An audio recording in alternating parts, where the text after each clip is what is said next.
In the last video, I went ahead and made a background color for my image. I haven't set it to the background yet. I want to do a couple more things to it first, but I have a blending mode set. Right now my blending mode is set at difference. My opacity is set at 47% for this background color layer.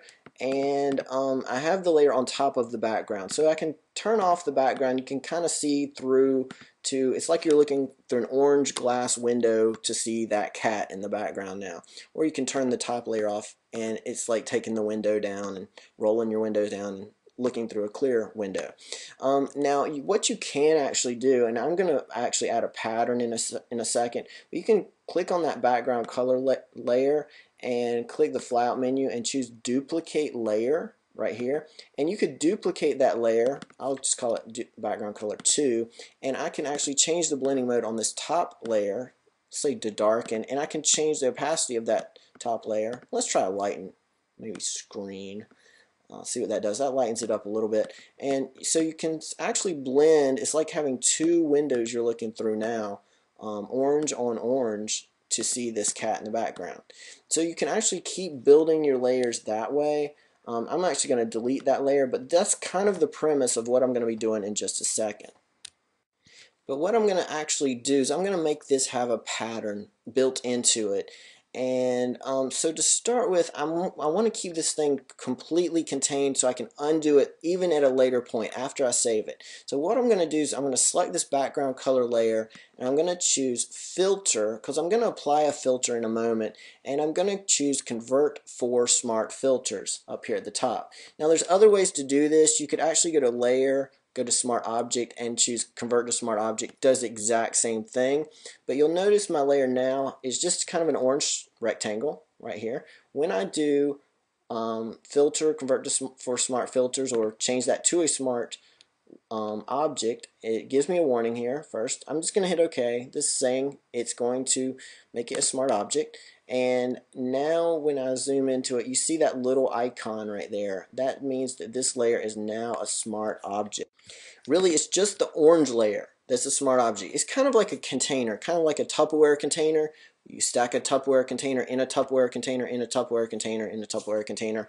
And you'll see what I mean in a little bit as I go through this. Even in the next video it might become more clear. But with that being a smart object, now I can apply any filter that I want. You can choose any of these filters within the filter menu, and you'll be able to undo them. So I'm just going to choose a few to start with. Because this is a solid color, I'm going to make it kind of multiple colors to start with. So I'm going to choose pixelate to start with.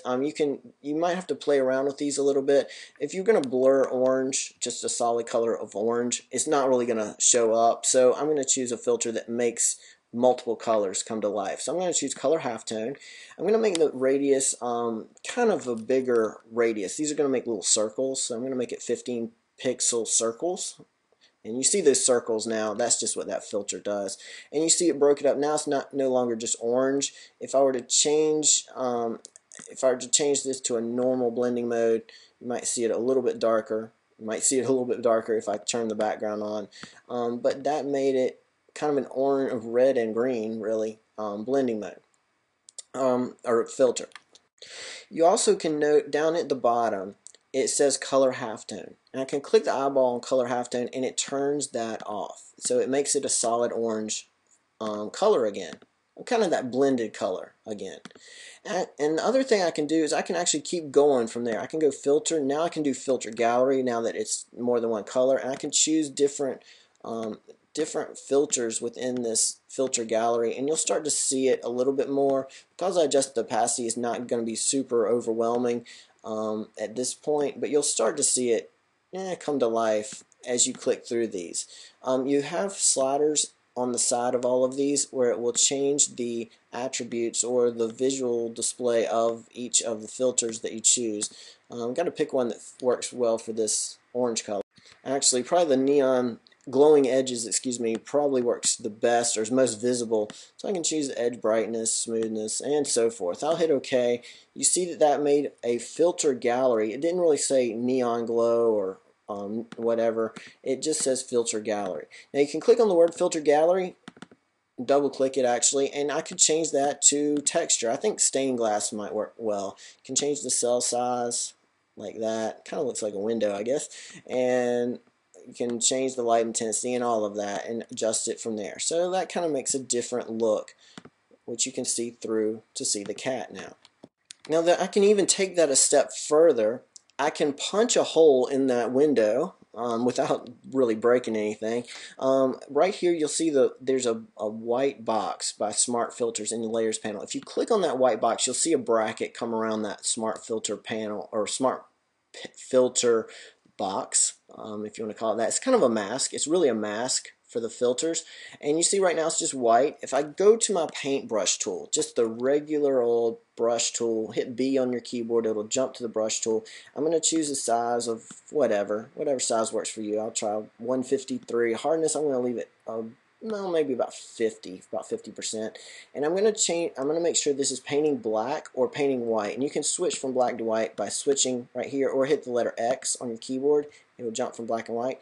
And you see now if I paint right here, let me change my opacity. This is my brush opacity, not my layer opacity, so I'm going to crank that up. Sometimes I change that and I forget.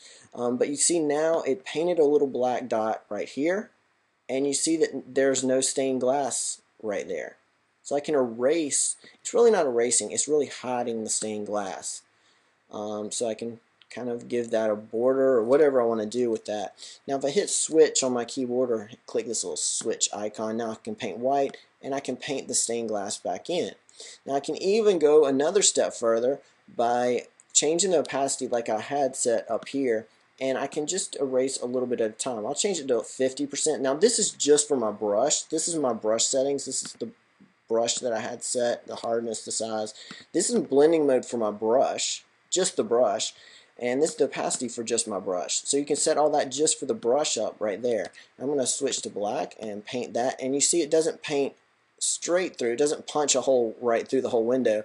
If I click in again, that's 50 plus 50, that's, well, not quite going all the way through still, but it's getting closer and closer. So you can kind of fade that out as you wish. Kind of see the stained glass, but it's kind of faded out a little bit better. Switch and you'll be painting the white, and so it covers it up at 50%, not at 100%. So you can kind of hide just the filters, and you see it's kind of transparent even in the little thumbnail right down here. Now of course you can turn off your filters. If I turn off the filter gallery, it gets rid of the stained glass. If I turn off the color halftone, it turns off the color halftone. I can turn on just the stained glass, and I can switch those back and forth. I could turn off all the smart filters just by clicking the eyeball right here. So you can turn all of this off, turn all of it on. You can adjust your filters as you wish by clicking right here, and it will let you adjust the filters as you wish. And like the guys on television that say that sell things, the guys that are selling the ShamWow rags or whatever, that's not all. That is not all with this. Because this is a smart object, I can double click this little thumbnail. Double click right on the icon right there. It gives you a warning saying, after you're editing this, choose File, Save, and you'll commit to the changes. Let me show you what this means. I'm going to hit OK. It brings up just the background color. So this is like the Tupperware container. This is the smart object within like a smart object package. It's like a Tupperware container in a Tupperware container. So let's say I don't want orange anymore. Let's say I want a completely different fill. I'm going to choose Edit Fill. I'm going to choose Color. I'm going to choose blue this time, not orange. Hit OK, hit OK. That's blue for sure, right? Hit File, Save. That's what that warning was saying. Hit File, Save. You can close this or you can leave it open. I'm going to close it. Look at what happened. The whole background changed to blue. Let me do that again, just for emphasis. Double click the Smart Object thumbnail. This is like going into that package, into that Tupperware container. It gives you a warning at the outset. You can check Don't Show Again after you do this a few times. You can choose Edit Fill. You can also do, let's try something else. Let's do Edit Fill or Edit Pattern. Excuse me. Instead of choosing color, I can choose color. I'm going to hit cancel. I'm going to choose pattern.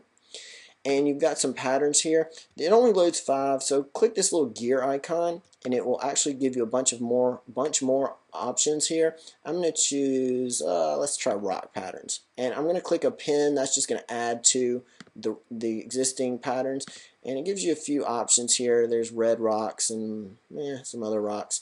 I'll just choose this one. What's that, granite? Let me try a different one actually. Let's try these. Some of these are see-through. I actually want some see-through patterns. I'm going to try texture fill 2, append. Gives me a bunch more patterns here. I'll try this one. It's like a sketch pattern, looks like. Okay, so it just filled with a color. You could add a color in here as well. If you want to do that with a paintbrush, I'll just paint some green in there just for emphasis. I'm going to hit File, Save, and I'm not going to close it this time. I'm just going to jump back to the image and see what it did there. It actually made that pattern, that rock pattern, and that green color that I just painted in there come to life. So there's so much you can do with this, and of course you can adjust your filter gallery, and you can hide or reveal your patterns, your filters, your fills, and you could even make this have a layer mask of its own by clicking that little button. That made a layer mask on just the fill and hide the whole fill completely from the image. So there's a lot you can do with this, and you can proceed forward as you wish. In the next video, I'm going to actually show how you can make this a more of a background color, and I'm also going to show how you can use brushes to emphasize your image as well.